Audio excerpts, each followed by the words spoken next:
এইবিধ শিল কেতিয়াও পানীত ডুব নাযায়, এই শিলবিধ উপঙি থাকে। আকৌ পৃথিৱীৰ একেবাৰে ওচৰত থকা গড়টোৱে হৈছে এইটো। এই গড়টোৰ নাম কিনো?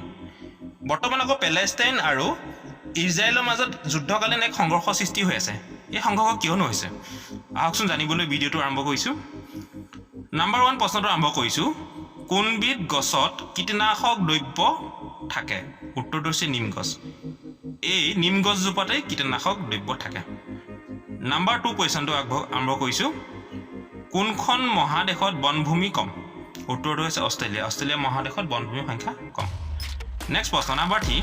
দীপৰ বিল পক্ষী উদ্যানখন ক'ত আছে? উত্তৰ হৈছে অসমৰ এইখন কামৰূপ জিলাত আছে। এইখন এক শুৱনি পক্ষী উদ্যান আৰু ইয়াত বিভিন্ন প্ৰজাতিৰ চৰাই আহি পৰে। খুব ধুনীয়া লাগে ঠাইখন দেখিবলৈ, বৰ শুৱনি। নেক্সট প্ৰশ্নলৈ আগবাঢ়িছোঁ। অসমীয়া সাহিত্যলৈ নৱন্যাসৰ ঢল বৈ অনা আলোচনীখনৰ নাম কি? উত্তৰ হৈছে জোনাকী। জোনাকী হৈছে এইখন আলোচনী। নেক্সট প্ৰশ্ন আগবাঢ়িছোঁ।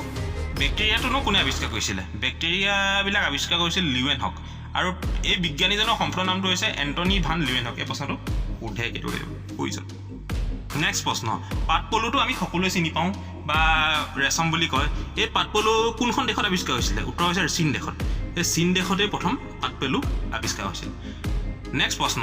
পৃথিৱীৰ আটাইতকৈ ওচৰত থকা গ্ৰহটোৰ নাম কি? উত্তৰ হৈছে শুক্ৰ গ্ৰহ।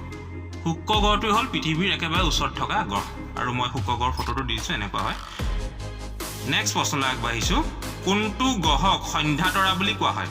উত্তৰটো হৈছে শুক্ৰ গ্ৰহটোকে। শুক্ৰ গ্ৰহটোকে সন্ধ্যা তৰা বুলিও কোৱা হয়। এতিয়া তাৰ পিছৰ প্ৰশ্নটো হ'ল, কি শিল পানীত ডুব নাযায়? এই পানীত ডুব নোযোৱা শিলবিধে হৈছে পামিজ পাথৰ আৰু এইটো পানীত দিলে উপঙি থাকে। বেলেগ বেলেগ শিল যিদৰে পানীত দিলে ডুব যায়, এইটো কিন্তু ডুবি নাযায়, এইটো উপঙি থাকে। নেক্সট প্ৰশ্নলৈ আগবাঢ়িছোঁ। কোনবিধ চৰাই আটাইতকৈ বেছি গতিৰে সাঁতুৰিব পাৰে? উত্তৰ হৈছে জেণ্টু পেংগুইন আৰু এই জেণ্টু পেংগুইন আটলাণ্টিক আইচলেণ্ডত পোৱা যায়। ই ঘণ্টাত প্ৰায় 40 কিলোমিটাৰ বেগেৰে সাঁতুৰিব পাৰে। এতিয়া আহিলে মুখ্য প্ৰশ্নটো, বৰ্তমান ঘটি থকা কি হৈছে? ইজৰাইল আৰু পেলেষ্টাইনৰ মাজত বৰ্তমান সংঘৰ্ষ চলি আছে আৰু এই সংঘৰ্ষ একেবাৰে যুদ্ধকালীন পৰিৱেশৰ সৃষ্টি হৈছে। ইয়াৰ কাৰণটো মই অকণমান কম শব্দৰে বুজাই দিবলৈ চেষ্টা কৰিছোঁ, শুনিবচোন। ইয়াত কি হৈছে মানে, ইজৰাইল আৰু পেলেষ্টাইনৰ মাজত যুদ্ধ হোৱাৰ মূল কাৰণটো হ'ল তাত এক জেৰুজালেম নামৰ এখন বিশেষ পবিত্ৰ ধৰ্মৰ ঠাই আছে, তাত মছজিদ আছে আৰু এই জেৰুজালেমখন কি কৰে, ইজৰাইলে নিজৰ অধীনলৈ আনিব বিচাৰে। ইফালে আকৌ পেলেষ্টাইনেও সেই জেৰুজালেমখন এৰি দিব নিবিচাৰে। সেইদিনে কি হ'ল, ৰমজান মাহৰ শেষৰ সপ্তাহত পেলেষ্টাইনী লোকসকলে তাত কি কৰিছিলে, নামাজ পঢ়ি আছিলে। নামাজ পঢ়ি থাকোঁতে কি হ'ল, ইজৰাইলৰ পুলিচে এটা হিংসাত্মক কাৰ্য তাত কৰিলে। তাত বহুত মানুহক পিটিলে, কিবা কিবি কৰিলে, দৌৰাদৌৰি কৰি বহুত মানে এটা বেয়া পৰিৱেশ সৃষ্টি কৰিলে।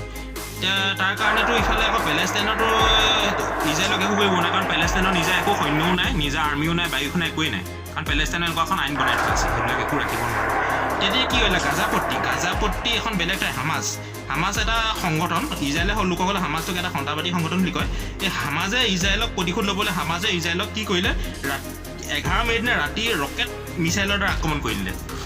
ৰকেট মিছাইলৰ যেতিয়া আক্ৰমণ কৰিলে ৰাতি, তেতিয়া ইজৰাইলত আহি পেলাই ইজৰাইলৰ ফালে ৰকেট ঢেৰ মাৰি দিলে। কিন্তু ইজৰাইলত এক এণ্টি ডিফেন্স ছিষ্টেম আছে, তাৰ নাম হৈছে iron dome, anti missile defence system বুলি কয়। ই কি কৰিলে, হামাজে যিবিলাক ৰকেট মাৰিছিলে গাজাপট্টিৰ পৰা, সেই ৰকেটবিলাকক আকাশতে সম্পূৰ্ণ নষ্ট কৰি দিলে, ইজৰাইলত পৰিব নিদিলে। 2-এটা ৰকেটে পৰিলে, তাৰ কাৰণে ইজৰাইলৰ বিশেষ একো ক্ষতি নহ'লে। এই এণ্টি ড'ম ৰকেট ছিষ্টেমটোৱে ইজৰাইলক বচাই দিলে। এই এনেকুৱা এটা ডাঙৰ যুদ্ধকালীন যুদ্ধ যিটো বহুত ক্ষতি হ'ব লগা আছিলে, বচাই দিলে।